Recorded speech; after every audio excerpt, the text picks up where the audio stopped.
আর সেই বাঘের পিঠে বসে আছেন হজরত মুজিবুল্লাহ শাহ রহমতুল্লাহি আলাই। চট্টগ্রামের রাঙ্গুনিয়ার মরিয়মনগর এই গ্রামেরই একজন আধ্যাত্মিক সাধক হজরত মুজিবুল্লাহ শাহ রহমতুল্লাহি আলাইহি, যিনি সবার কাছে পরিচিত পাগলা মামা নামে। যুবক বয়সে তিনি কলকাতার এক আলিয়া মাদ্রাসা থেকে ইসলামী শিক্ষা অর্জন করে দেশে ফিরে আসেন। এরপর শুরু হয় তার আধ্যাত্মিক জীবনের এক রহস্যময় অধ্যায়। প্রতিদিন রাতে একই ঘরে ঘুমাতেন তার আপন ভাতিজা, কিন্তু এক রাতে ভাতিজা হঠাৎ লক্ষ্য করল মধ্যরাতে হুজুর কেবলা নিঃশব্দে বিছানা ছেড়ে বাইরে চলে যান। একদিন নয়, 2 দিন নয়, প্রতিদিনই একই ঘটনা। ভাতিজার মনে সন্দেহ জাগল। চাচা রাতে কোথায় যান? একদিন সে জিজ্ঞেস করল।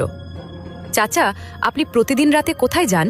হজরত বললেন, ভাতিজা, এইটা তোর জানার দরকার নাই, দেখারও দরকার নাই। তুই সহ্য করতে পারবি না, ভয় পেয়ে যাবি। কিন্তু ভাতিজা তো নাছোড়বান্দা, সে ঠিক করল আজ রাতে সেসব দেখবেই। রাত গভীর হল, চারদিকে নিস্তব্ধতা। চাচা ভাতিজা শুয়ে পড়ল। ঠিক মধ্যরাতে হজরত ধীরে ধীরে উঠে দাঁড়ালেন, চুপচাপ ঘর থেকে বের হয়ে গেলেন। ভাতিজাও নিঃশব্দে তার পিছু নিল।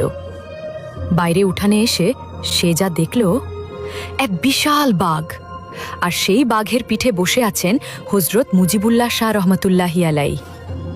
ভাতিজা সেই দৃশ্য দেখে চিৎকার করে উঠল, আল্লাহ! আর সাথে সাথে অজ্ঞান হয়ে পড়ে গেল। বাড়ির লোকজন দৌড়ে এসে তাকে জ্ঞান ফিরালো।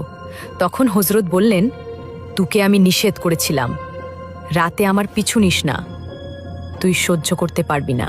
তারপর তিনি বললেন, শুন, আমি প্রতি রাতে বাঘের পিঠে করে মদিনা শরীফে সফর করতে যাই। নীরব হয়ে যায় চারদিক।